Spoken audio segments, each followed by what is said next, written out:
নমরুদ বলে, ইব্রাহিম শুনলাম তুমি নাকি আমাদের খোদাগুলারে মারছো, তুমি নাকি কোন আল্লাহর ইবাদত করো, তুমি নাকি কোন নতুন রবের তথ্য নিয়ে আমাদের বাবেল নগরীতে আগমন করেছো। আমি ছাড়া কোনো খোদা আছে বলে তো আমি শুনি নাই, এই বাবেল নগরীতে আমি ছাড়া কোন খোদা আছে আজকে নতুন শুনলাম। কে তোমার খোদা, কি তার পাওয়া? সেদিন ইব্রাহিম বললেন, রব্বি আল্লাযী ইউহয়ী ওয়া ইউমীত, আমার রব এমন রব যিনি জীবন দেয় আবার মরণও দেয়। নমরুদ বলে, তাই তোমার আল্লাহ জীবন দেয় মরণ দেয়? আনা উহয়ী ওয়া উমীত, আমিও তো জীবন দেই আমিও তো মরণ দেই।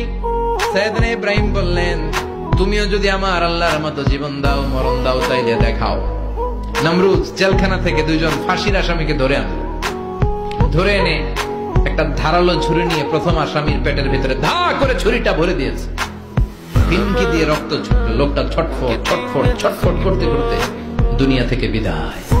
এবার পেট থেকে ছুরিটা বের করে দ্বিতীয় আসামির পেটের মধ্যে ঢুকাতে যাবে ধা করে। In the meantime stop, ঢুকায় নাই, পেটে ঢুকাইতে যাও ঢুকায় নাই। ইব্রাহিম এই যে দেখো, তোমার সামনে প্রথম লোকটারে আমি জীবন মৃত্যু দিলাম, আর এটার মৃত্যুর পথ থেকে বাঁচাই এটারে আমি জীবন দিলাম। প্রথমটারে দিলাম জীবন, পরেরটারে দিলাম, প্রথমটারে দিলাম মরণ, পরেরটারে দিলাম জীবন। তোমার রব যে যেরকম করে জীবন দেয় আর মৃত্যু দেয়, আমিও জীবন দেই আমিও মৃত্যু দেই। চিল্লায় পড়েন নাউযুবিল্লাহ। সাইয়েদনা ইব্রাহিম বিপদে পড়ে গেলেন। তাই তো, আসলেই তো প্রথম লোকটারে মৃত্যু দিল, দেয় নাই? কথা কন, ছুরি মেরে রক্ত বের করে ওর মৃত্যু দেয় নাই? পরের লোকটারও একই ভাবে মৃত্যু দিতে যে সেখান থেকে বাঁচিয়ে জীবন দিল। ভেজাল আছে না নাই? এবার সাইয়েদনা ইব্রাহিম বলে, ফাইন্নাল্লাহা ইয়াতি বিশ-শামসি মিনাল মাশরিকি ফাআতি বিহা মিনাল মাগরিবি ফাবুহিতাল্লাযী কাফার। সাইয়েদনা ইব্রাহিম বললেন, বুঝলাম তুমি আমার আল্লাহর মতো জীবন দাও, বুঝলাম তুমি আমার আল্লাহর মতো মরণ দাও, কিন্তু নমরুদ খেয়াল করে শোনো, আমার আল্লাহ প্রতিদিন সকাল বেলায় পূব আকাশ থেকে জল জলে সূর্যটা উঠায়। তোমার যদি এরকম কোন ক্ষমতা থাকে, তুমি আগামীকাল সকাল থেকে পূর্ব দিক থেকে সূর্য না উঠিয়ে পশ্চিম দিক থেকে সূর্যটা উঠাও।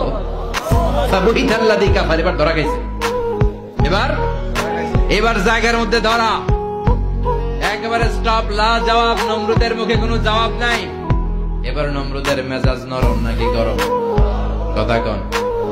গরম মেজাজ নিয়ে কয়, হাররিকু, এটারে আগুনে জ্বালা, এটারে আগুনে ফেল। নমরুদ বুঝে না এই যে আগুনের মালিক কে। বিশাল আগুনের কুণ্ডলি পাকিয়ে সাইয়েদনা ইব্রাহিমকে আগুনের মধ্যে ফেলে দেয়া হলো। হাতের মধ্যে রশি, পায়ের মধ্যে রশি, সারা দেহের মধ্যে রশি পেঁচিয়ে আগুনের কুণ্ডলিতে ফেলে দেয়া হলো। মুহূর্তের মধ্যে আগুনের প্রজ্বলন শক্তি ওই রশিগুলোকে জ্বালিয়ে পুড়িয়ে ছারখার করে দেয়, কিন্তু সাইয়েদনা ইব্রাহিমের দেহের একটা পশমও জ্বালায় না। যে রশি দিয়ে টাইট করে বা সোনার দেহের সাথে লাগানো টাচ করা রশি, ওই রশি জ্বলে যায়, কিন্তু সাইয়েদনা ইব্রাহিমের পশম জ্বলে না। চিল্লায় পড়েন আল্লাহু আকবার। সাইয়েদনা ইব্রাহিম বসে রইলেন। নমরুদ কয়, আরো আগুন জ্বালা, এলাকার বড় বড় গাছগুলো তক্তাগুলো কেটে আগুনের কুণ্ডলিতে ফেল। তক্তা লাকড়িগুলো আগুনের কুণ্ডলিতে ফেলা মাত্র দাউ দাউ করে লাকড়িগুলোকে, তক্তাগুলোকে আগুন জ্বালিয়ে দেয়, কিন্তু সাইয়েদনা ইব্রাহিমকে জ্বালায় না। সুবহানাল্লাহ।